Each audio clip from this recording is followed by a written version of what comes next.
one of the great beauty spots of southern England, the Seven Sisters, where the chalk cliffs of the South Downs of Sussex look out across the English Channel. First of all, let's get established where we are. We're about 5 kilometers west of the holiday resort of Eastbourne. Further west is the channel port of Newhaven, where ships can take your cars across to Dieppe in France, and even further west is Brighton. Now then, let's look at those chalk cliffs behind me, because they illustrate 4 points that are going to help us in the study of the region we're considering in today's programme, the South Downs. First of all, they're made of chalk, a white, earthy limestone, and chalk is very friable, easily rubbed away. It's a soft rock. Look at this. You can scratch it away with a knife. And another thing, it doesn't have anything like the number of joints and fissures that other rocks, such as granite, sandstones, and harder forms of limestone have. And the vertical nature of the cliffs indicates how easily the sea can saw away at the bottom of the cliffs and keep them vertical. It is easily erodable. The second point is that it contains thin layers of a much harder rock. And that rock is flint. It's darker, it's got a much smoother fracture, and you can't scratch it with a knife.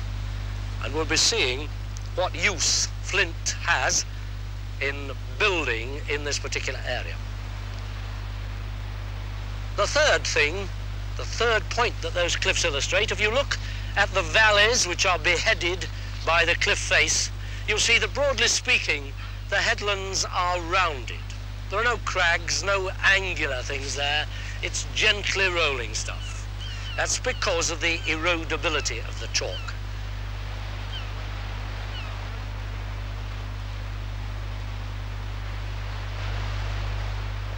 The fourth point illustrated by this location is best shown by the wide, flat-bottomed valley you can see over my right shoulder. Now that valley wouldn't be there if it weren't for the presence of the third ingredient that go to make up the rocks that form the area we're considering in this program. First we had chalk, second we had flint. The third ingredient is clay. This simplified geology map of southwest England, the area often referred to as the Weald, shows the lines of the North Downs and the South Downs, both composed of chalk. In our study area, we can see the clay running in a belt east to west to the north of the South Downs. Notice how the clay runs through the South Downs to the coast. From the air over the Cuckmere Valley, we can see that the difference between the chalk and the clay is reflected in the appearance of the ground, and especially by the presence of water on the surface of the clay. There we can see the twisting meanders of the River Cuckmere. The river flows in a wide, flat-bottomed valley.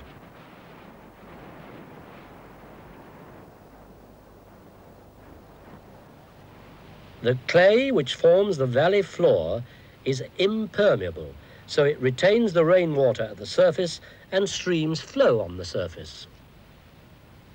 Some of the clay may have been deposited by the river, but beneath this surface is a great mass of clay hundreds of meters deep. Here we can see the clay in the river bank. Evaporation of standing water leaves the surface dry and cracked. When wet, it is sticky and muddy. Just how wide the valley is can be gauged from this aerial view looking southward out to sea.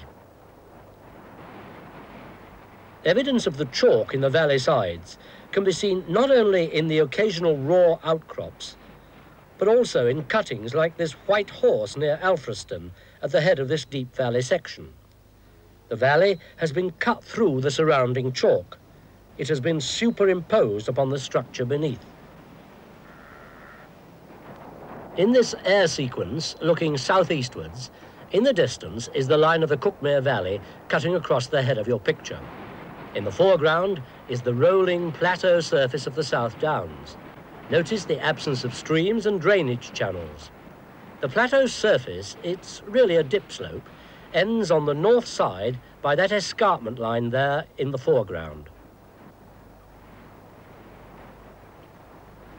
On a simplified map, we can see how the valley sides of the Cuckmere merge into the escarpment. Having seen the escarpment from the south, we can now look at it from the other side. This is the steep-facing north side, and we're travelling eastwards towards Alfriston.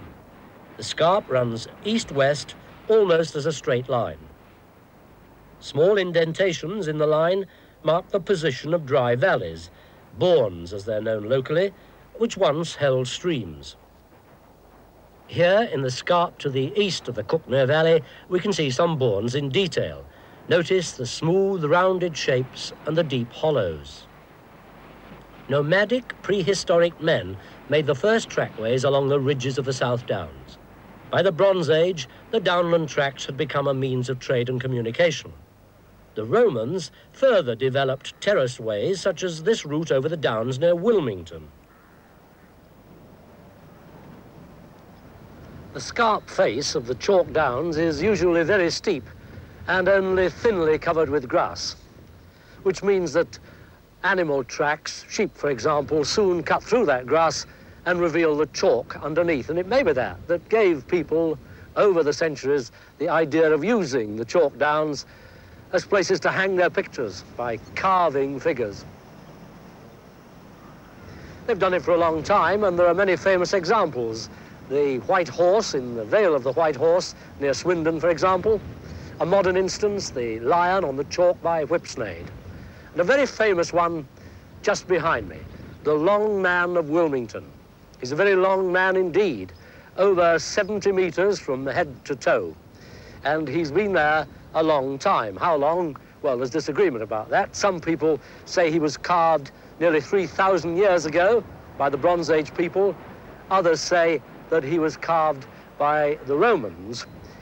Well, be that as it may, he's certainly evidence that people have been living here for a long time.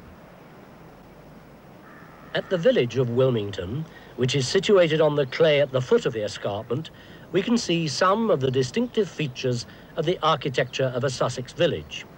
The small cottages strung out along the village street were once the homes of farm workers and craftsmen necessary for a rural community.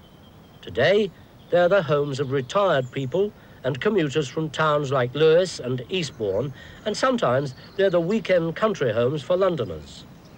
The church dominates the Sussex village and dates from the 12th century, perhaps replacing an earlier one on this site. Wilmington also boasts a priory. That too dates back to the 12th century. All these buildings have shown the use of flint in their construction. This is a very old wall, and this is what it's made up of, flint. And as this happens to be a loose piece, we can have a look at it more closely. As you can see, it's dark in colour, very much darker than the chalk in which it's found. It's also extremely hard. Here's another loose piece. Let's see what happens when we clash them together. Very little except sparks. What is flint? How did it get into the chalk? Well, the general idea is that when chalk was being laid down as an earthy sort of limestone in the seas of 120, 30 million years ago, those seas contained a lot of sponges, and those sponges had inside them tiny little spiky skeletons of a material called silica. Very hard material called silica. When the sponges died, their skeletons sank to the seafloor.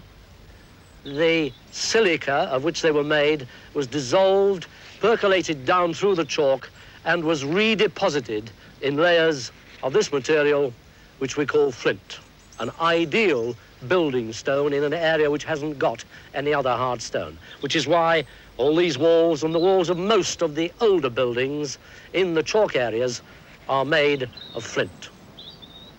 Of course, you have to bind the flints together, and it quite often happens that the cement you use wears away, weathers away long before the flint.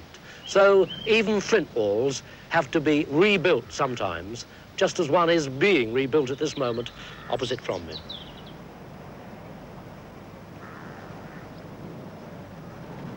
The settlements are of interest not only for their building style, materials and individual layouts, their general locational features are significant too. This map brings out the pattern of the relief of the area. We can see the steepness of the northward-facing scarp slope. When we add the drainage, we can see that the streams do not flow down the escarpment, they emerge as springs on the more level land. If we join the springs together, we have a spring line, and this is approximately where the chalk joins the clay as the underlying rock. When we superimpose settlements like West Firle, Alciston and Berwick on the map, the importance of the spring line for the siting of settlements is clearly evident.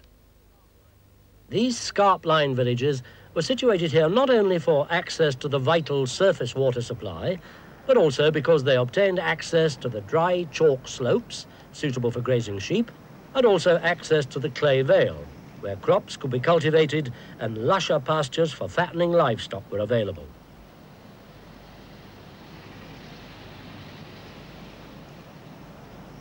It would be wrong to suggest that the agricultural use of the chalk downs and the clay vale has remained unchanged for decades.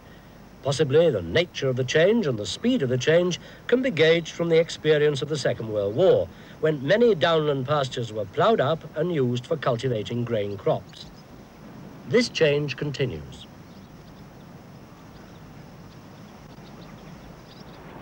The main crops are wheat and barley with some oats, and dredge, which is a mixture of oats and barley sown together.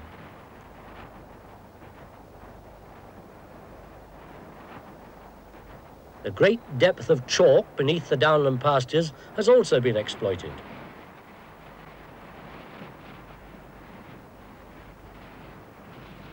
The chalk is commercially useful, especially in the manufacture of cement. Here, on the outskirts of Lewes, we see a chalk quarry.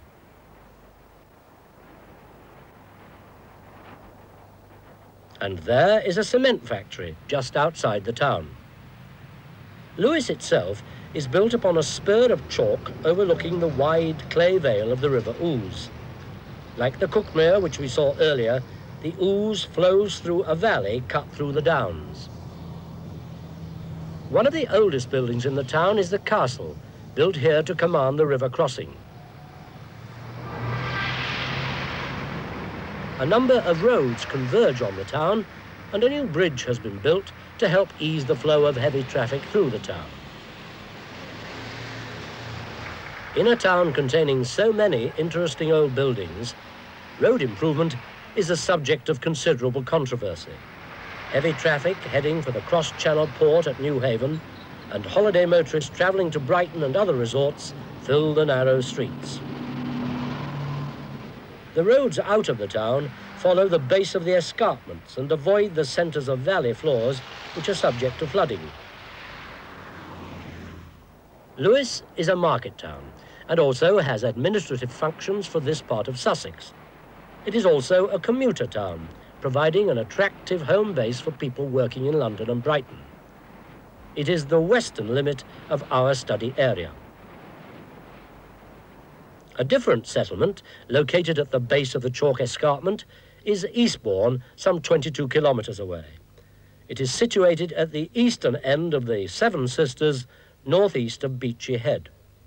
It compares with Lewes insofar as it stands at the eastern side of a chalk downland, spreading both onto a clay lowland as well as up the escarpment itself. But in contrast with the administrative and dormitory town of Lewes, Eastbourne is a seaside resort. Here we see the promenade and pier backed by a line of hotels.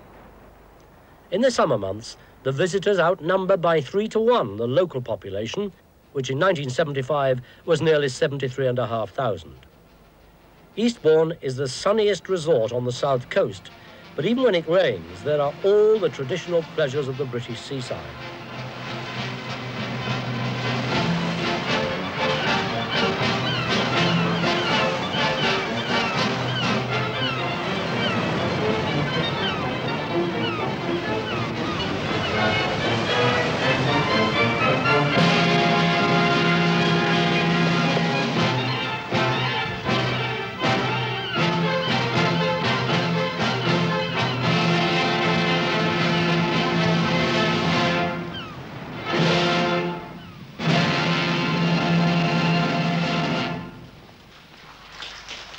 While its major function is as a holiday resort, the town has become increasingly important for industry. This industrial estate is on the northeast side, where the built-up area hugs the chalk scarp as far north as Polegate.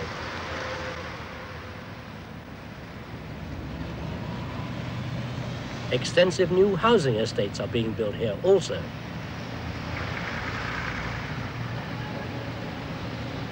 Southwest of the town, the cliffs rise steeply, reaching their maximum altitude at Beachy Head. Here, the chalk stands 160 metres high. The lighthouse at Beachy Head is dwarfed by these cliffs. We can see it standing on the wave-cut platform which runs along the shoreline at the base of the cliffs.